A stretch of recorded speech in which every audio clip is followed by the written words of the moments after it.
The phone rang at 11:30 on a Tuesday morning, and my world shattered in 88 words.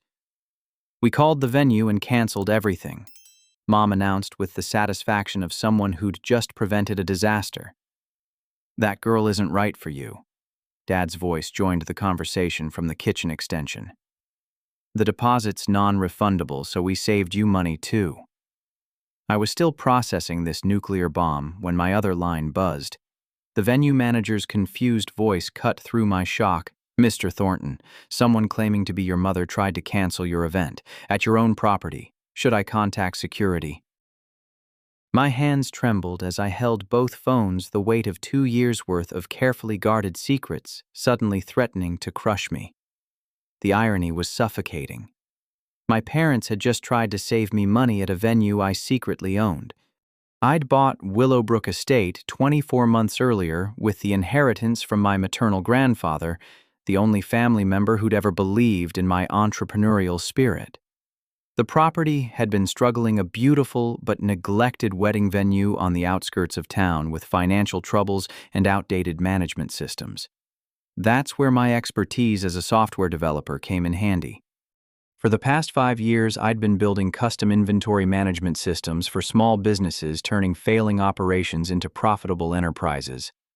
My specialty was taking complex logistics problems and creating elegant digital solutions that streamlined everything from vendor relationships to client communications.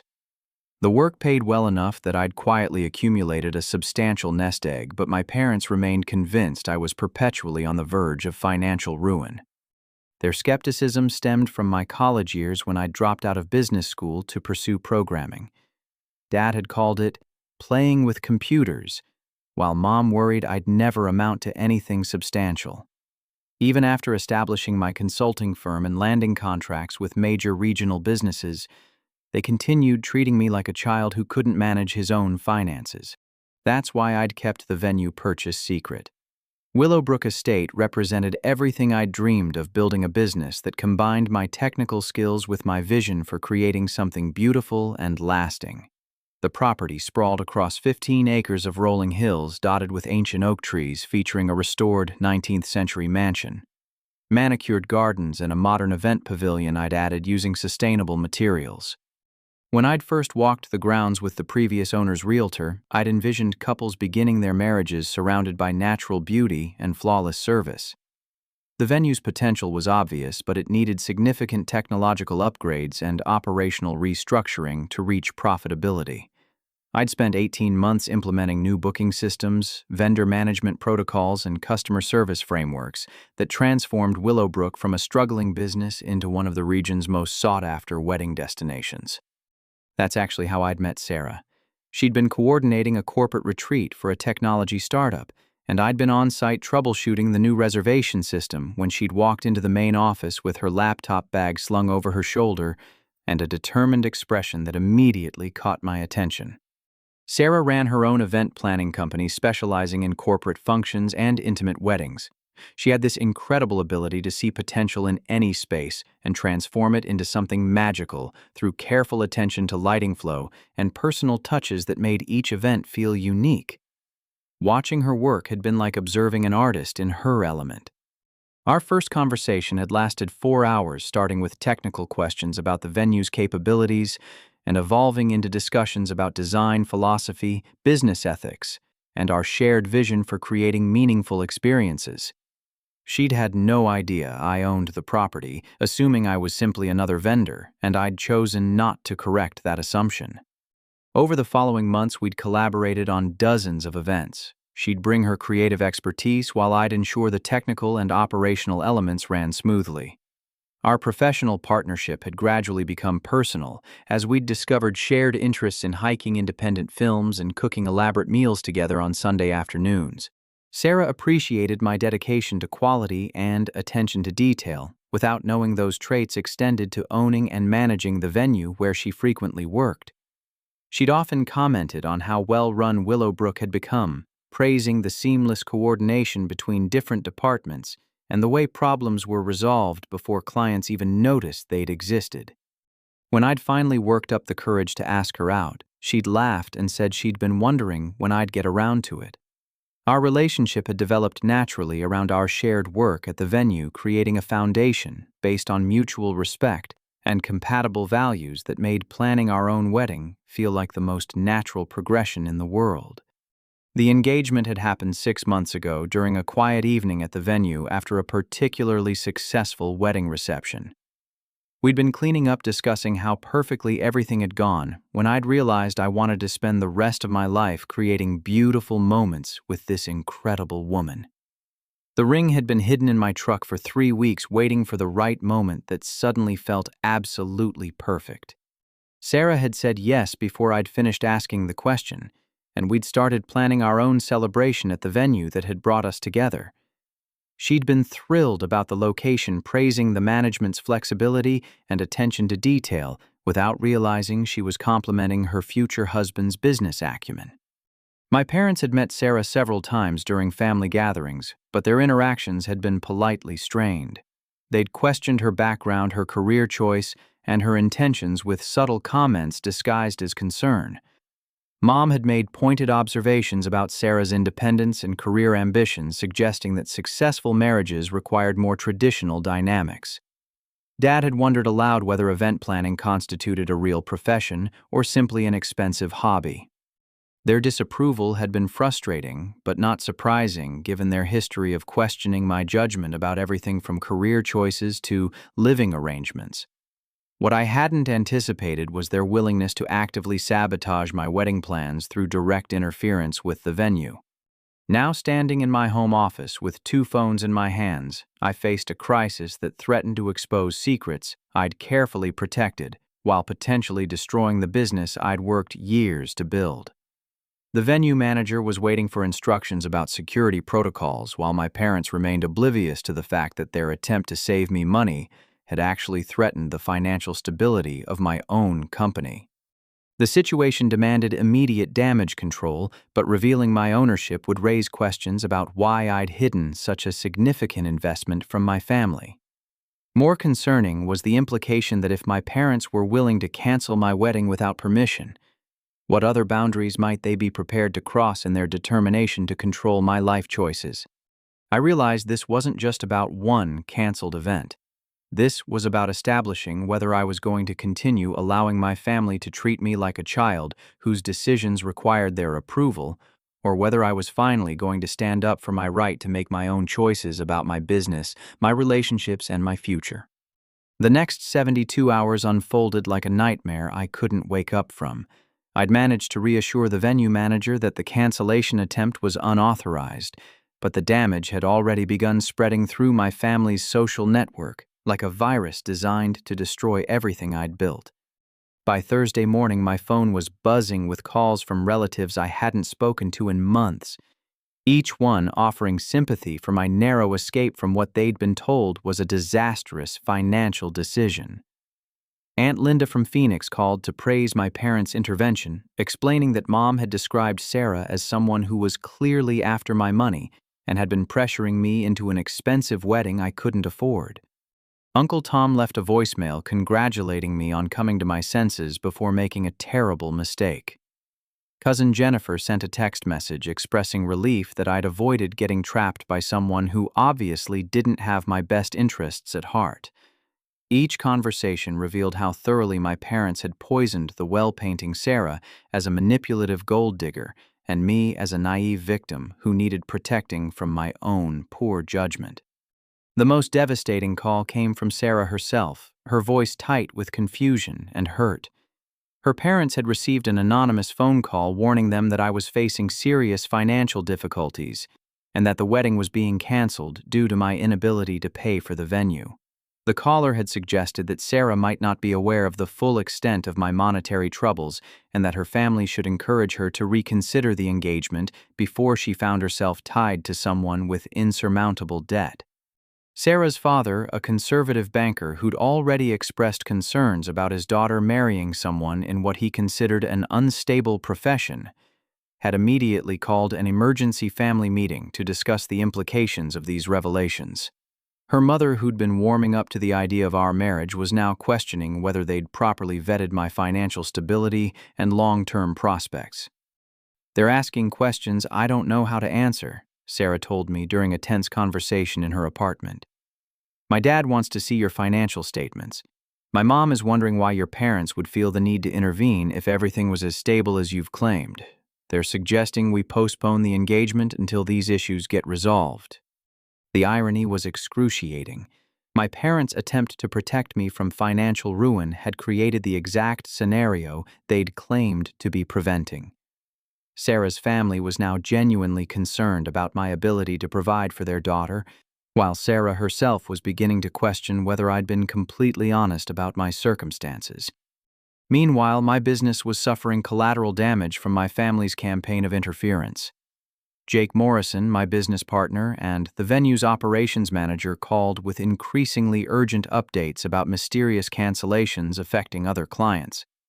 3 couples had withdrawn their bookings after receiving concerned phone calls questioning the venue's financial stability and management competence. "Someone's been calling our clients directly," Jake explained during an emergency meeting in the venue's main office. "They're claiming to be from venue management, suggesting that upcoming events might be at risk due to operational difficulties. The Hartwell anniversary party canceled this morning after the bride's mother received a call warning her that the venue might not be able to fulfill their contractual obligations." The pattern was becoming clear. My family wasn't content with sabotaging my own wedding. They were systematically undermining the entire business through a campaign of misinformation designed to create the financial instability they claimed to be protecting me from. Every canceled event represented lost revenue and damaged reputation that could take months to recover. Sarah's own business was beginning to suffer guilt by association. 2 of her corporate clients had postponed upcoming events after hearing rumors about problems with her preferred venue. Her reputation as an event planner depended on her ability to recommend reliable vendors and locations, but the growing whispers about Willowbrook Estate's alleged troubles were making her other clients nervous about her judgment and professional connections. "I don't understand what's happening," Sarah confided during what was supposed to be a romantic dinner at her favorite Italian restaurant. Instead of celebrating our future, we were discussing damage control for problems neither of us fully comprehended. "Everything was perfect 2 weeks ago. The venue was cooperative, the vendors were excited, our families were supportive. Now it feels like the entire foundation of our wedding plans is crumbling, and I don't know why." The weight of my secrets was becoming unbearable. I wanted to tell her about owning the venue, about my family's betrayal, about the systematic campaign to destroy everything I'd worked to build. But revealing the truth would require explaining why I'd hidden such significant information from the woman I planned to marry, and I wasn't sure our relationship could survive that conversation in its current fragile state. Instead, I found myself making vague reassurances about working through temporary difficulties, while privately scrambling to understand the full extent of my parents' interference. Each phone call from a concerned relative revealed new details about the narrative they'd constructed, painting me as financially irresponsible and Sarah as opportunistic.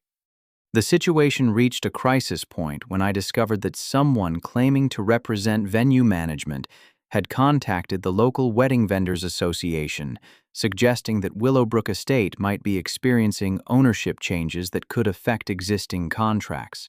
This rumor had the potential to damage relationships with florists, caterers, photographers, and musicians who depended on venue referrals for significant portions of their business.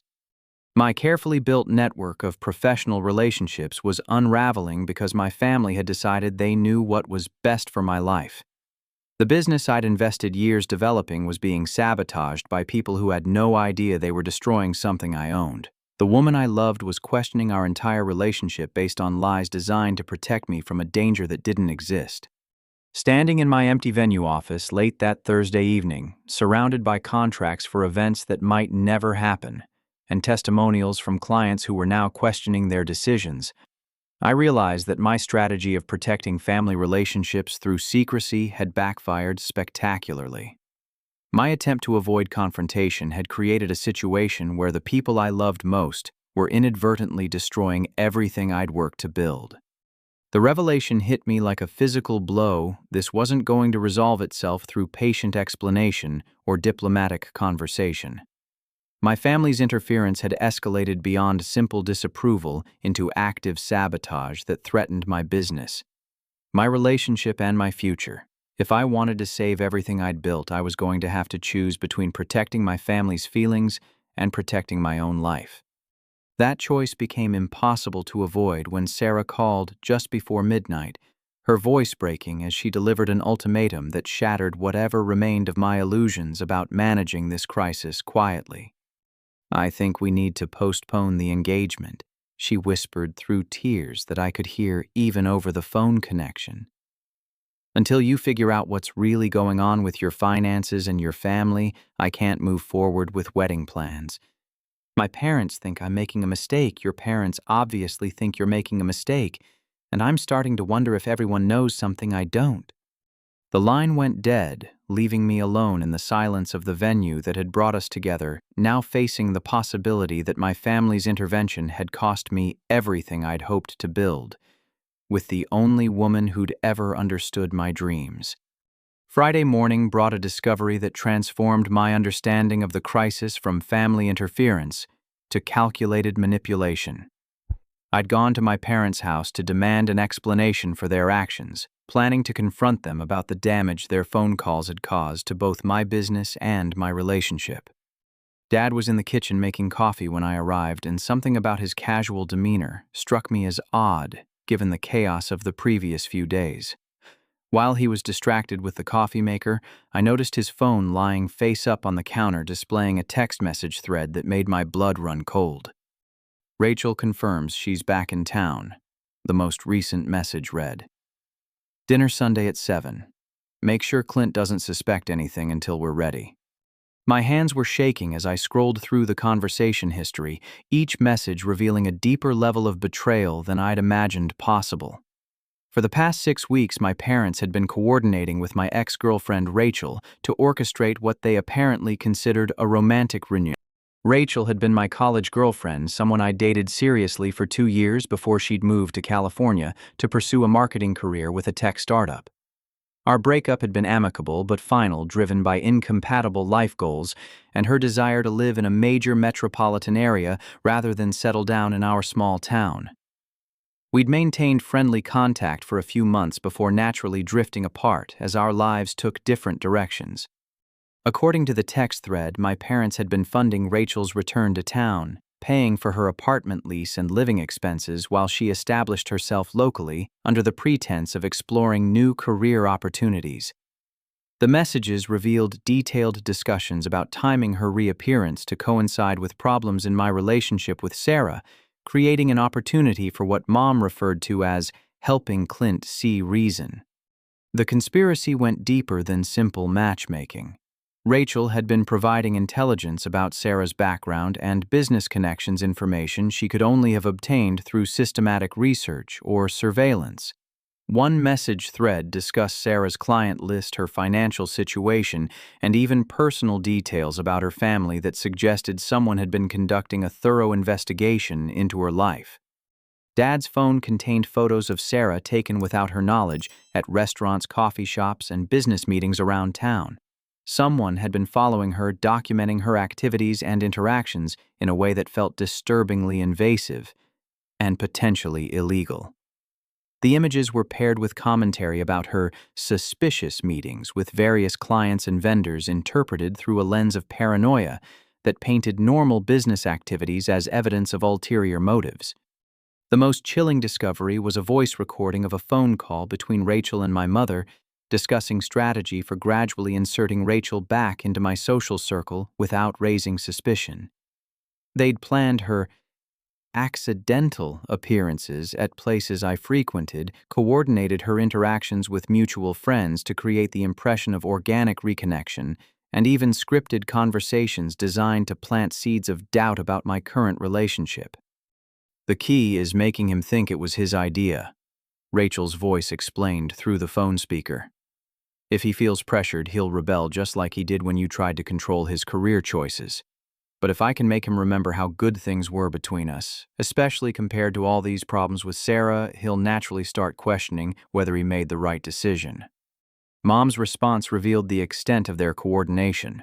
We've been working on creating enough uncertainty about the wedding that he's already feeling stressed. Once he starts seeing you around town looking successful and familiar and uncomplicated, the contrast will be obvious. Men always want the path of least resistance, especially when they're feeling overwhelmed. The manipulation was breathtaking in its sophistication and horrifying in its complete disregard for my autonomy or happiness. My parents weren't just expressing disapproval of my relationship. They were actively conspiring to destroy it while simultaneously orchestrating a reunion with someone they considered more suitable. The betrayal felt like discovering that my entire family had been working against me while pretending to care about my well-being. I was still processing this revelation when I heard footsteps on the front porch, followed by the sound of Rachel's laughter mixing with my mother's voice.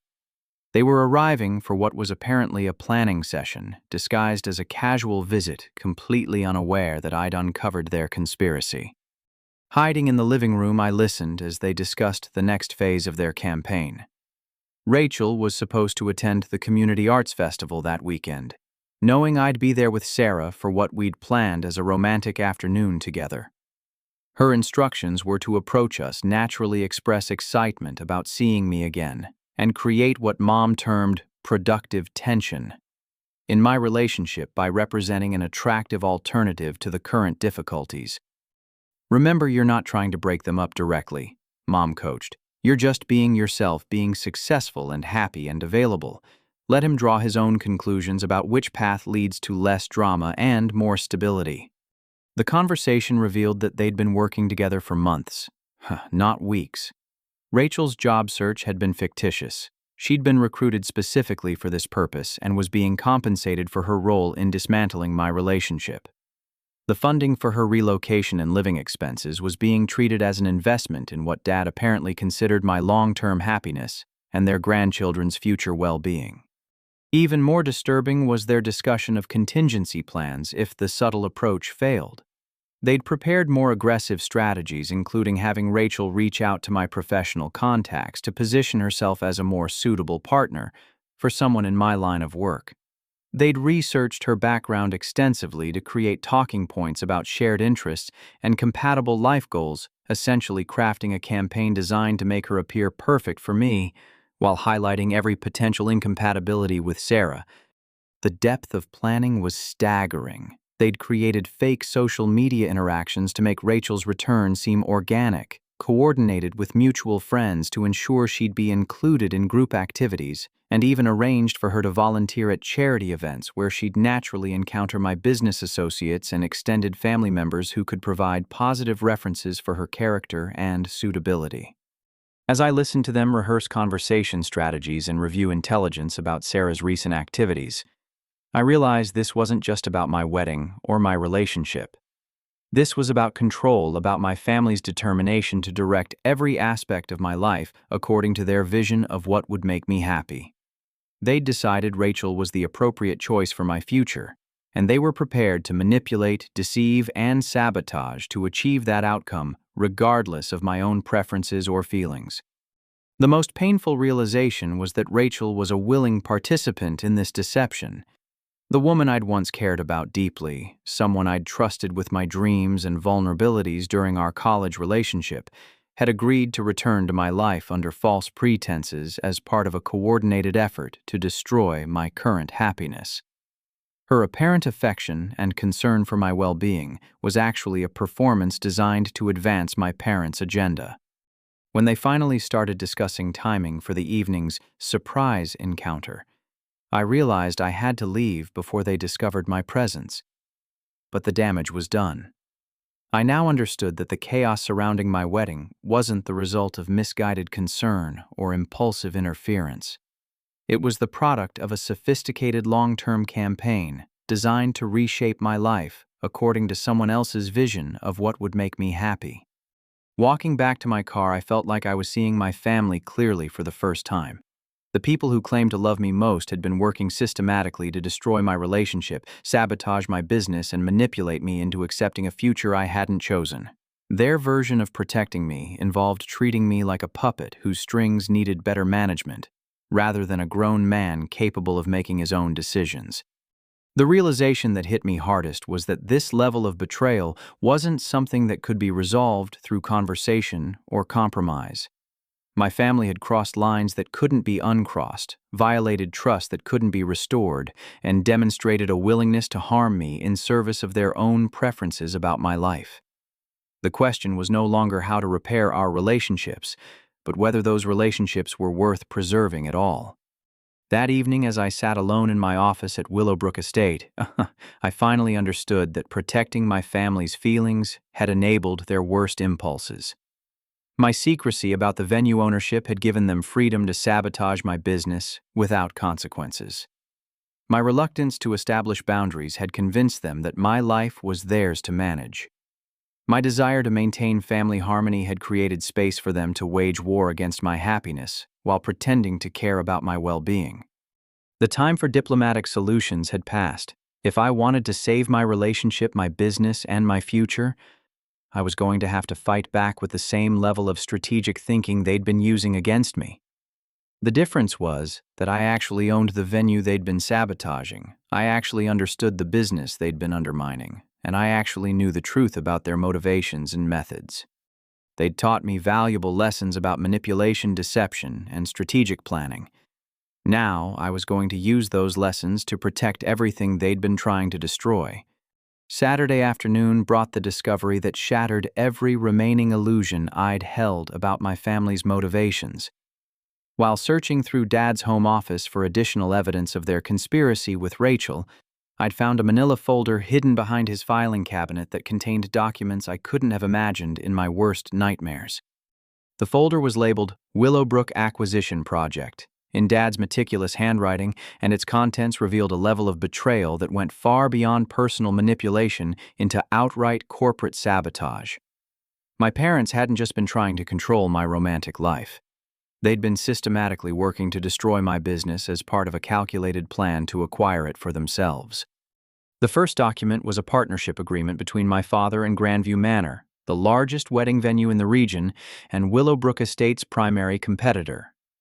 According to the contract, Dad had been receiving monthly payments of $1,500 for every client he successfully diverted from Willowbrook to Grandview, with bonus compensation for long-term damage to my venue's reputation and booking schedule.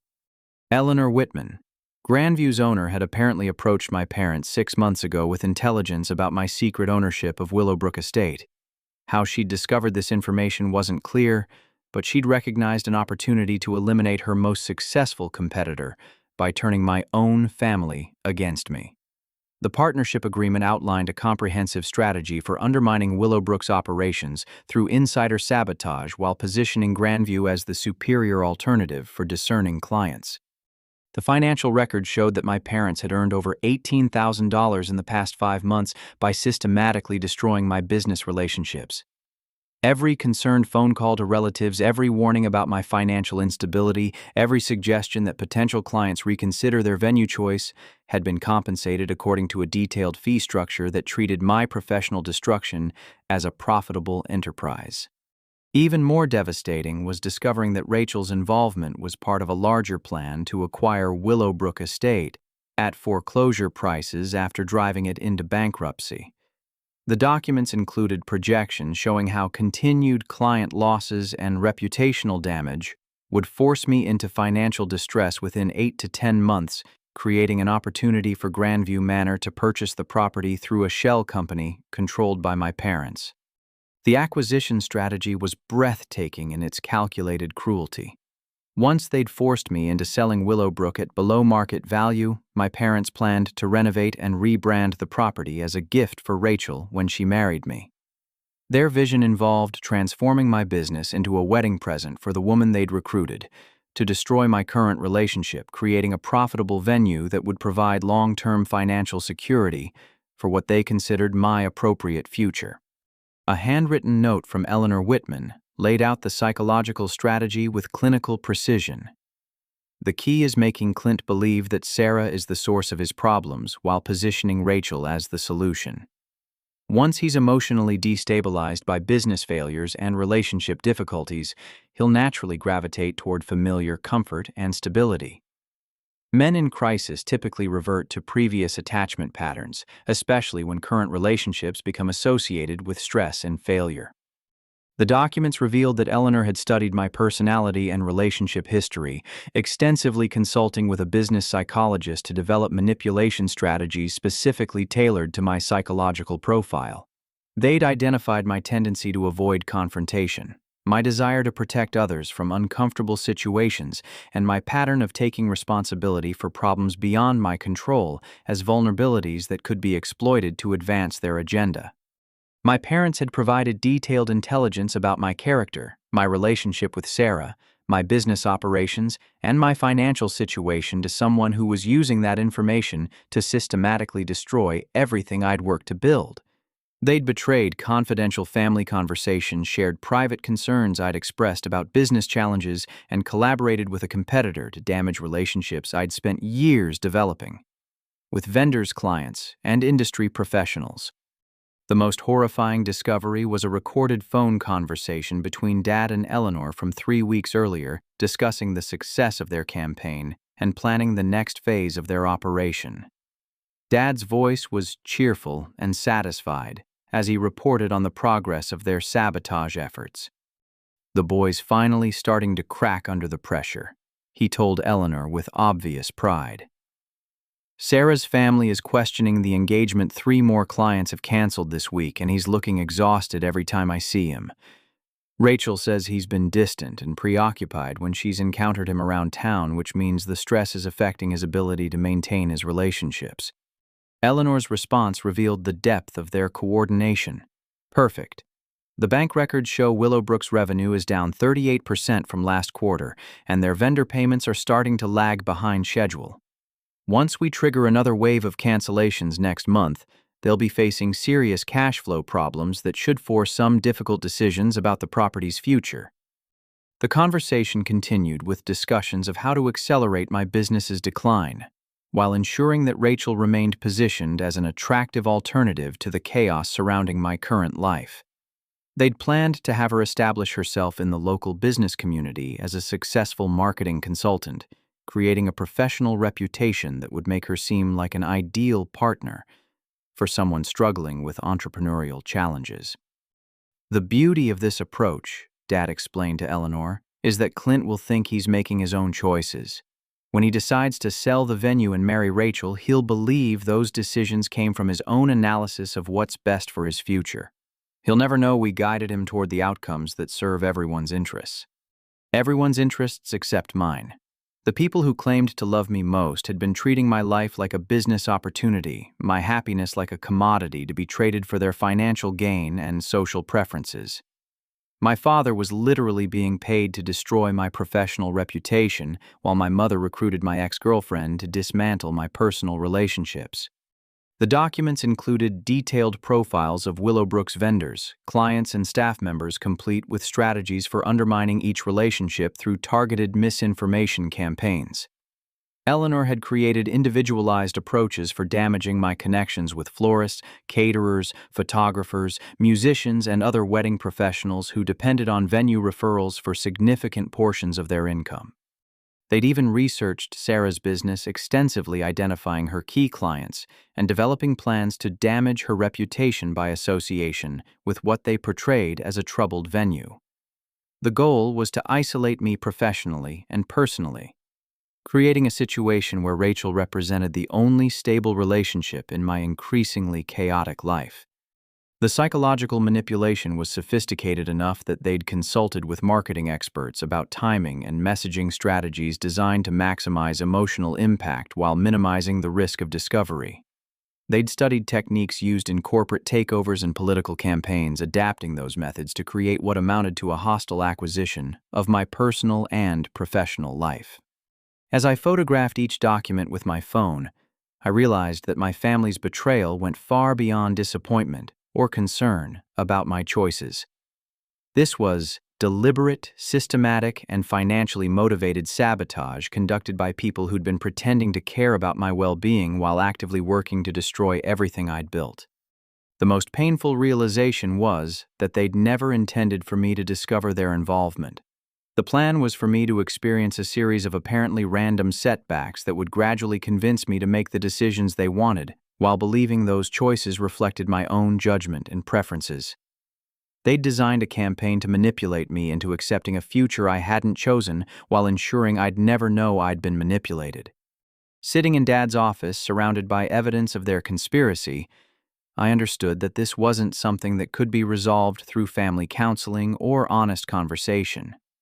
My parents had committed fraud, engaged in business sabotage, and collaborated with competitors to damage my livelihood in pursuit of outcomes that served their interests rather than mine. They'd taught me that love could be conditional on compliance, that family loyalty could be weaponized for personal gain, and that trust could be exploited to facilitate betrayal. But they'd also provided me with detailed documentation of their crimes, recorded evidence of their intentions, and a comprehensive understanding of their strategies that I could use to protect myself and everything they'd been trying to destroy. The war they'd declared on my autonomy and happiness was about to become a fair fight. The difference was that I actually owned the business they'd been sabotaging. I actually understood the relationships they'd been manipulating, and I now possessed evidence that could expose their conspiracy to everyone they'd been deceiving. They'd forgotten that the skills they'd taught me about strategic thinking and careful planning could be used to protect myself from them as effectively as they'd been using those skills against me. The same attention to detail and long-term thinking they'd applied to destroying my life could be redirected toward saving it. The question was no longer whether I could forgive their betrayal, but whether I could outmaneuver the people who'd been treating my destruction as a profitable business opportunity, disguised as parental concern. Sunday morning marked the beginning of my counteroffensive, a carefully planned campaign designed to protect everything my family had been trying to destroy while exposing the full extent of their betrayal. The evidence I'd gathered was damning, but I needed legal counsel and strategic support before confronting them directly. My first call was to Marcus Hoffman, a business attorney I'd worked with during Willowbrook's acquisition and renovation. Marcus specialized in corporate fraud cases and had extensive experience with business sabotage litigation. When I explained the situation during an emergency Sunday morning meeting at his office, his expression shifted from professional interest to genuine outrage.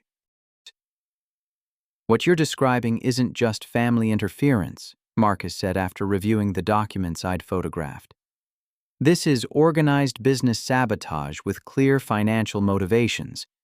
Your father's partnership agreement with Grandview Manor creates liability for conspiracy, tortious interference with business relationships, and potentially racketeering if we can establish a pattern of similar conduct with other businesses."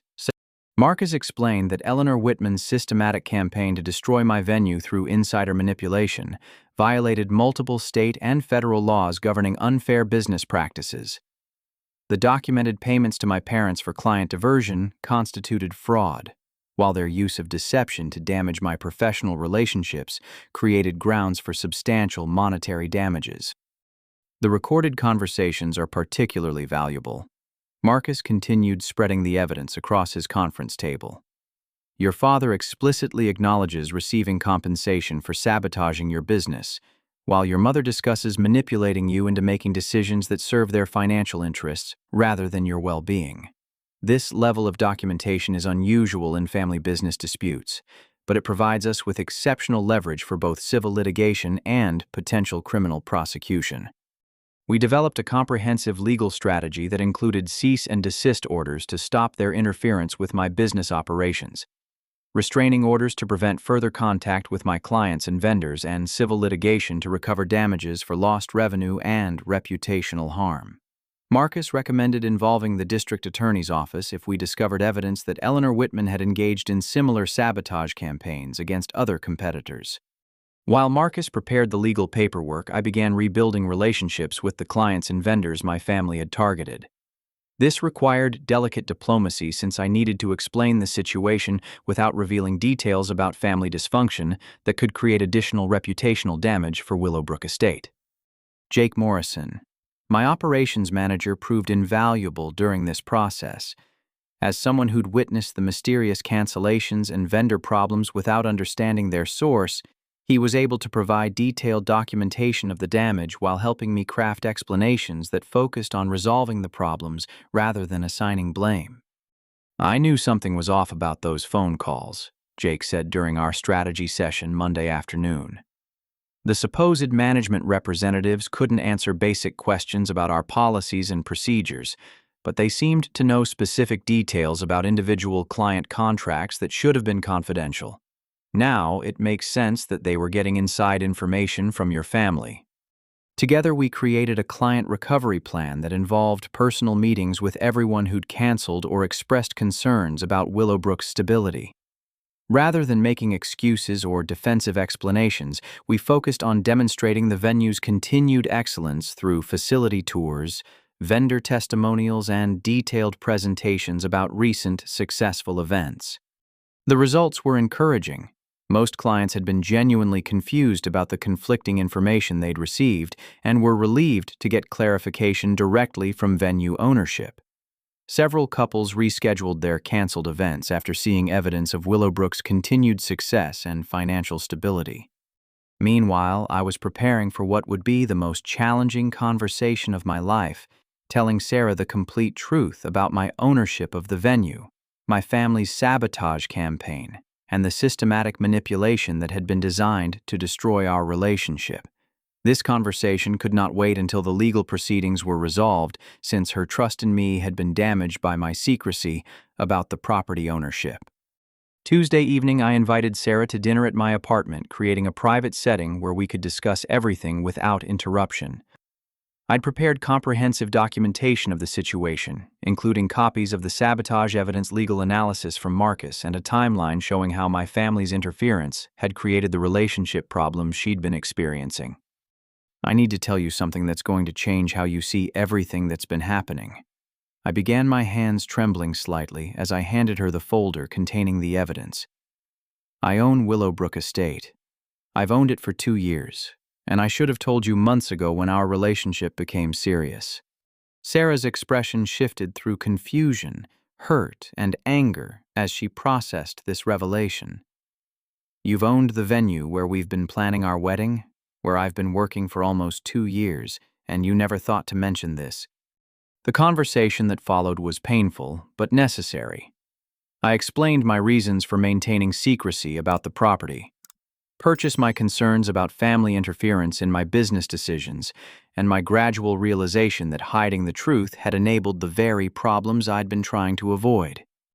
"I was trying to protect you from my family's tendency to interfere in my life," I told her honestly. "But keeping you in the dark about the venue ownership meant you couldn't understand what was really happening when they started sabotaging our wedding plans. You thought their interference was about money and stability when it was actually about control and their financial partnership with my competitors." As Sarah reviewed the evidence of my parents' conspiracy with Rachel and Eleanor Whitman, her anger toward me began shifting toward understanding of the manipulation we'd both been subjected to. The documented payments for business sabotage, the recorded conversations about psychological manipulation, and the detailed plans for destroying our relationship provided context for problems that had seemed inexplicable just days earlier. "They've been treating our entire relationship like a business transaction," Sarah said after reading through Eleanor Whitman's strategic analysis. "Your happiness, my career, our future together. It's all just variables in their plan to acquire your property and control your life choices." The hardest part of the conversation involved acknowledging how my secrecy had enabled my family's manipulation while discussing how we could rebuild trust that had been damaged by months of deception. Sarah needed time to process the revelation about venue ownership alongside the evidence of systematic sabotage, but she agreed that exposing the conspiracy was necessary to protect both our relationship and our respective businesses. Wednesday morning brought the first phase of our counterattack. Marcus served cease and desist orders on my parents, Eleanor Whitman and Rachel, legally requiring them to stop all interference with Willowbrook Estate's operations and my personal relationships. The documents included detailed evidence of their conspiracy and warned of criminal prosecution if their sabotage activities continued. Simultaneously, I scheduled what I described to my parents as an emergency family meeting at Willowbrook Estate to discuss my future plans. They agreed to the meeting, apparently believing that I was finally ready to accept their guidance about my relationship and career choices. They had no idea that I'd discovered their partnership with Eleanor Whitman or their financial motivation for destroying my business. The venue's main conference room provided the perfect setting for what would be a comprehensive exposure of their betrayal. I'd arranged for Marcus to attend as my legal counsel, while Jake would document the proceedings as my business partner. Sarah would also be present to hear their explanations for the damage they'd caused to her reputation and livelihood through their sabotage campaign. Most importantly, I'd installed discreet recording equipment throughout the conference room to capture every word of what promised to be the most confrontational conversation of our family's history. Unlike the secret recordings my parents had made to plan their manipulation strategies, this documentation would be used to protect rather than harm the people involved. Thursday evening, as I reviewed the evidence one final time and prepared talking points for the confrontation, I realized that this moment represented more than just exposing a conspiracy or recovering from business sabotage. This was about establishing whether I was going to continue accepting a subordinate role in my own life, or finally claim the autonomy that my success and maturity had earned. My parents had taught me valuable lessons about strategic thinking, long-term planning, and the importance of gathering evidence before making accusations. Now, I was going to use those lessons to protect myself from the people who'd been using them against me. The difference was that my strategy was designed to create transparency and accountability, rather than deception and manipulation. I wasn't trying to control anyone else's choices, or manipulate them into accepting outcomes that served my interests at their expense. I was simply defending my right to make my own decisions about my business, my relationships, and my future. Friday afternoon would determine whether my family was capable of recognizing the harm they'd caused and working toward genuine reconciliation, or whether protecting myself would require permanent boundaries that excluded them from the life they'd been trying to control. Either way, the truth was finally going to be heard by everyone who'd been deceived by their campaign of manipulation and sabotage. Friday afternoon at 3 o'clock, my family gathered in Willowbrook Estate's elegant main conference room, completely unaware that they were walking into a carefully orchestrated exposure of their own conspiracy. The irony of the location wasn't lost on me. They were meeting in the venue they'd been systematically trying to destroy, surrounded by evidence of the success they'd been sabotaging for months. Mom arrived first, dressed in her best suit and carrying a folder that I suspected contained additional materials for their manipulation campaign. Dad followed with his usual confident demeanor, nodding approvingly at the venue's impeccable maintenance and professional presentation, while remaining oblivious to the fact that he was admiring the results of my own business management. Rachel appeared 10 minutes later, playing her role as the concerned ex-girlfriend who'd coincidentally become available just as my current relationship was experiencing difficulties. Thank you all for coming. I began standing at the head of the polished mahogany table while Jake activated the recording equipment from his position near the door. I've asked you here because there are some things about my situation that need clarification before we can move forward as a family. Marcus Hoffman entered precisely on schedule his briefcase containing legal documents that would transform this family meeting into something far more serious than my parents had anticipated. Sarah joined us moments later, her presence creating visible tension, as my family realized that their private intervention had become a public confrontation. Before we begin, I continued, I want to establish some context about Willowbrook Estate that will help everyone understand the full scope of what we're discussing today. I walked to the wall-mounted display screen and activated a presentation I'd prepared showing the property's deed purchase documentation and 2 years of financial records proving my ownership of the venue. The room fell completely silent as my family processed this revelation. I've owned this property for 24 months, I explained calmly. Every event that's been held here, every vendor relationship, every client contract, every operational decision has been under my direct ownership and management. When you canceled my wedding venue, you were canceling my own business. When you warned clients about financial instability, you were sabotaging my company. When you expressed concern about my money management skills, you were criticizing the success of an enterprise I've been building in secret. Dad's face had gone pale while Mom's expression shifted between confusion and the dawning recognition that their intervention had been based on fundamentally incorrect assumptions about my circumstances. Rachel looked genuinely shocked, apparently realizing that her role in their conspiracy had involved damaging a business owned by the man she was supposed to be trying to reunite with. But ownership is just the beginning of what we need to discuss. I continued nodding to Marcus, who began distributing copies of the evidence we'd gathered. Because your concern about my financial stability has been expressed through some very interesting business partnerships that I think everyone should know about. The next presentation slide showed Dad's signed agreement with Eleanor Whitman, complete with payment schedules for successful client diversions and bonus compensation for long-term damage to Willowbrook's reputation. The financial records documented over $18,000 in payments received for sabotaging my business while pretending to protect my interests. These are serious allegations, Clint. Dad said, his voice tight with defensive anger. I don't know where you got these documents, but there are legitimate concerns about your decision-making that have nothing to do with money. Actually, they have everything to do with money, Marcus interjected, opening his briefcase to reveal legal documents that would formalize the criminal and civil implications of their actions. Mr. Thornton, what your son has discovered constitutes organized business sabotage with clear financial motivations. The payments you've received from Grandview Manor for damaging your son's venue create liability for conspiracy fraud and racketeering. I activated the audio system and played the recorded conversation between Dad and Eleanor Whitman, their voices filling the conference room as they discussed the success of their sabotage campaign and planned additional strategies for forcing me into financial distress. The clinical satisfaction in Dad's voice as he reported on my emotional deterioration was devastating to hear in the presence of the people they'd been manipulating. Mom's reaction was immediate and defensive.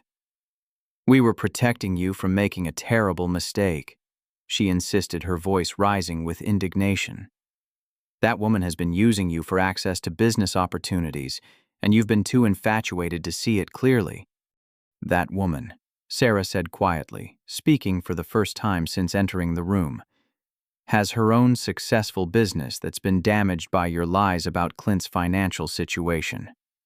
Your concern about gold digging has destroyed professional relationships I've spent years building, while your son's business success has been funding the very stability you claim I was trying to exploit. The next series of presentation slides documented Rachel's recruitment and compensation, including evidence of the systematic research into Sarah's background and the coordinated campaign to position Rachel as an attractive alternative to the chaos they'd been creating in my current relationship. Rachel, you agreed to participate in a conspiracy to manipulate me into ending my engagement, I said, turning to address my ex-girlfriend directly. You've been paid to relocate here, coached on conversation strategies, and provided with intelligence about my personal and professional life that you've used to position yourself as a solution to problems my own family was creating. Rachel's composure finally cracked as she realized the full implications of what she'd been involved in. I thought I was helping, she whispered, tears beginning to flow down her cheeks. Your parents said you were struggling and that Sarah was making things worse. They convinced me that you needed support from someone who understood your history and cared about your long-term happiness. The support I needed was protection from people who were sabotaging my business while pretending to care about my well-being. I replied, my voice remaining calm despite the emotional turmoil of confronting months of systematic betrayal.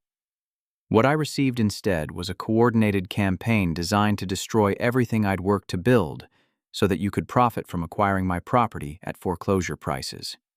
Marcus presented the legal documentation that would formalize the consequences of their actions. Cease and desist orders prohibiting further interference with my business operations, restraining orders preventing contact with my clients and vendors, and civil litigation papers seeking damages for lost revenue and reputational harm. The district attorney's office has been notified about the potential criminal implications of this conspiracy. Marcus explained to my increasingly panicked parents. Business sabotage with financial motivations creates liability under both state and federal racketeering statutes. Eleanor Whitman's systematic campaign to eliminate competitors through insider manipulation may extend to other businesses, which would elevate this to organized crime prosecution.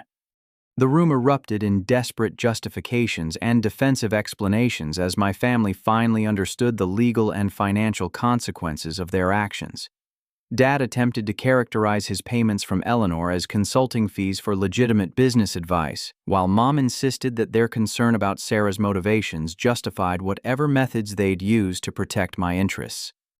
Your protection has cost me over $40,000 in lost revenue-damaged relationships with vendors and clients that took years to develop and nearly destroyed my engagement to a woman whose only crime was falling in love with someone whose family treats his happiness as their property to manage, I said, my voice finally rising with the anger I'd been suppressing for weeks. Sarah stood and addressed my parents directly, her professional composure intact, despite the personal attacks they'd directed at her character and motivations. Your concern about my intentions toward your son would have been better expressed through honest conversation rather than systematic lies designed to destroy both our businesses and our relationship. The financial stability you've been worried about was damaged by your interference, not my influence. The final presentation slide showed the sheriff's deputies entering the conference room carrying restraining orders that would legally prohibit my family from approaching the venue or contacting anyone associated with Willowbrook Estates operations. The orders extended to their social media accounts, their phone communications, and their ability to represent themselves as affiliated with my business in any capacity. This meeting is concluded, I announced as the deputies served the legal papers. Any further communication about my personal or professional life will be conducted through legal counsel. Your attempt to control my choices by destroying my business and manipulating my relationships has ended today. As my family filed out of the conference room under legal escort, I realized that the confrontation had been both more and less satisfying than I'd anticipated. Justice was being served, but the cost was the permanent destruction of relationships that had shaped my entire life, even though those relationships had been built on conditional love and systematic manipulation. The silence that followed their departure was broken by Sarah's voice, quiet but firm, with newfound understanding of everything we'd survived together. I think we have a wedding to plan, she said, taking my hand as we stood in the venue that had brought us together and that we'd successfully defended from the people who'd tried to tear us apart. 6 months later, I stood in the restored garden pavilion of Willowbrook Estate, watching Sarah walk down the aisle bordered by white roses and ancient oak trees that had witnessed decades of celebrations. The venue that my family had tried to destroy through sabotage and manipulation had become the setting for the most beautiful day of my life, surrounded by people who genuinely supported our happiness, rather than trying to control it for their own benefit. The legal proceedings had concluded with comprehensive victories on every front. Dad and Eleanor Whitman faced criminal charges for conspiracy and business sabotage, while the civil litigation resulted in full restitution for damages, plus punitive awards that established clear precedents for protecting small businesses from insider manipulation. Eleanor's systematic campaign to eliminate competitors through family infiltration had indeed extended to 3 other venues, leading to federal racketeering charges that effectively ended her career in the hospitality industry. Rachel had cooperated fully with prosecutors in exchange for immunity, providing detailed testimony about the recruitment and manipulation strategies that had been used against both of us. Her genuine remorse and willingness to accept responsibility for her role in the conspiracy had earned my forgiveness, though not my trust. She'd relocated back to California to rebuild her career and reputation, away from the scandal that had consumed the local business community. Most importantly, the restraining orders had successfully protected Willowbrook Estate from further interference while allowing the business to recover and expand beyond its previous success levels. Word of the conspiracy had initially created concern among potential clients, but the comprehensive exposure of the sabotage campaign, had ultimately generated sympathy and support for what the local media had characterized as a small business owner's successful defense against organized crime. The venue's client list now included couples from across the region who specifically chose Willowbrook Estate because of its owner's demonstrated integrity and commitment to protecting his clients from manipulation and deception. Jake Morrison had been promoted to general manager with equity participation in the business, while Sarah's event planning company had become the venue's preferred coordinator for couples seeking seamless, sophisticated celebrations. Our wedding reception was a testament to the vendor relationships we'd rebuilt and strengthened through transparency and mutual respect. The florist, caterer, photographer, and musicians who'd been targeted by my family's lies about financial instability had rallied around our celebration with extraordinary attention to detail that reflected their appreciation for honest business practices and professional integrity. Extended family members who'd been deceived by my parents' manipulation campaign had gradually learned the truth about the conspiracy and reached out with apologies for their role in spreading misinformation about Sarah and our relationship. Aunt Linda from Phoenix had become one of Sarah's strongest supporters, while Uncle Tom had offered to invest in Willowbrook's expansion into corporate retreat services. The most significant transformation had been in my relationship with Sarah herself. The crisis had forced us to develop communication patterns based on complete honesty rather than protective secrecy, creating a foundation of trust that was stronger for having been tested under extreme pressure. She'd forgiven my decision to hide the venue ownership once she understood the family dynamics that had motivated my secrecy, while I'd learned that protecting people from uncomfortable truths often creates more problems than it prevents. "You know what I've realized," Sarah said during our first dance as the sun set behind the hills that surrounded our property. "The crisis your family created actually gave us something invaluable.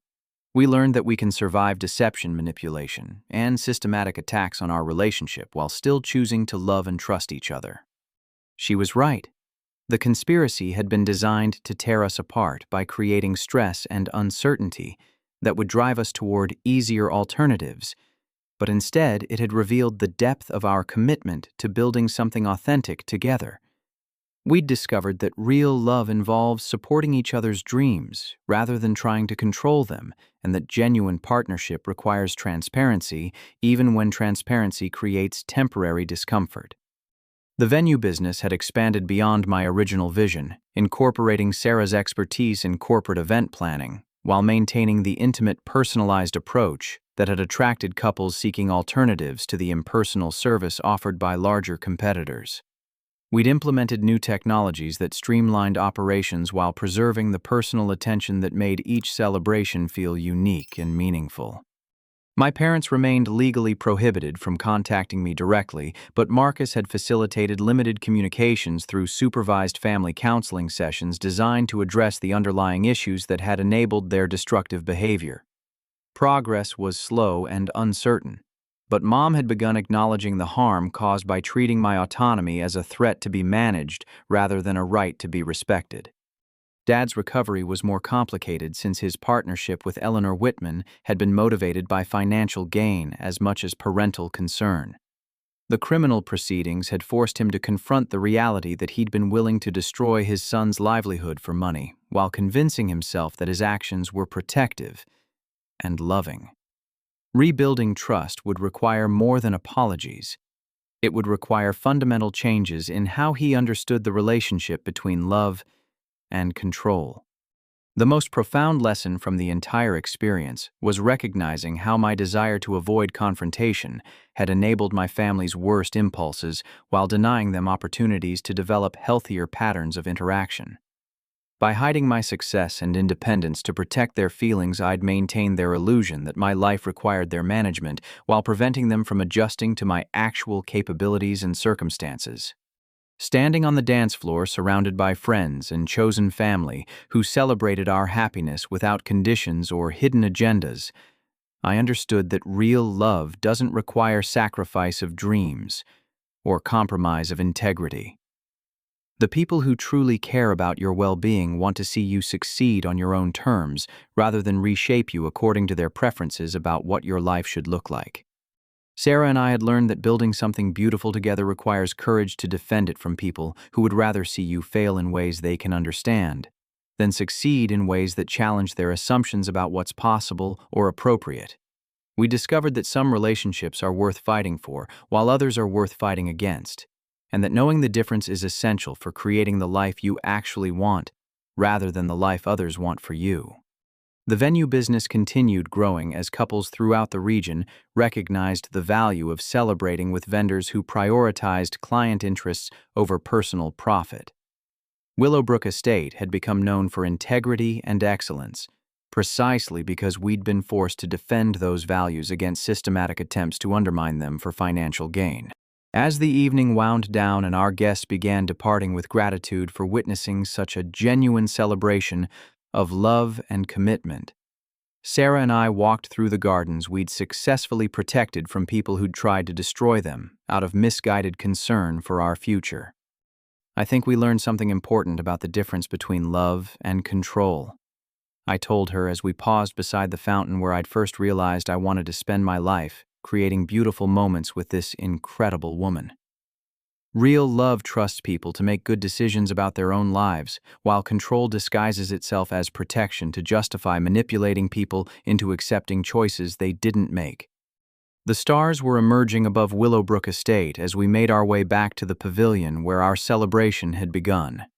Two people who'd survived systematic attempts to destroy their happiness and emerged stronger for having defended what they'd built together. The business would continue thriving because it was based on authentic service rather than manipulation and deception. Our marriage would flourish because it was founded on truth and mutual support rather than control and conditional love. The family relationships we'd chosen to preserve would develop according to principles of respect and autonomy rather than obligation and guilt. Looking back at the venue where our love story had begun, and where we'd successfully defended it from people who claimed to know better than we did about what would make us happy, I realized that the most important lesson wasn't about business strategy or legal protection or even family dynamics. It was about the courage to live authentically even when authenticity disappoints people whose approval you've spent your life seeking. It was about building relationships based on who you actually are rather than who others want you to become. And it was about recognizing that the people who truly love you will celebrate your success rather than sabotage it for their own comfort or financial gain. Take a moment to think about your own life and the relationships that matter most to you. Have you ever experienced pressure to make decisions that served others' comfort rather than your own dreams? How do you distinguish between genuine concern and disguised control when people claim to know what's best for your future? What boundaries do you need to establish to protect your autonomy while maintaining connections with people you care about? The courage to stand up for your own life choices, even against family members who claim to be protecting you, might be the most important skill you can develop for creating genuine happiness, rather than the happiness others imagine you should want. Thank you for joining me on this journey through one of the most challenging and ultimately transformative periods of my life. I hope sharing this story helps you recognize your own strength when facing people who would rather control your choices than celebrate your successes. Remember that you deserve relationships built on truth, respect, and genuine support for your dreams. Don't let anyone convince you that love requires sacrifice of your autonomy or compromise of your integrity. If this story resonated with you, please take a moment to like this video, subscribe to hear more stories about standing up for yourself and building the life you actually want. Share it with someone who might need to hear this message about the difference between love and control, and leave a comment sharing your own experiences with family boundaries or defending your dreams against well-meaning interference. Your support means everything, and I wish you the courage to protect your own happiness with the same determination that Sarah and I brought to defending ours.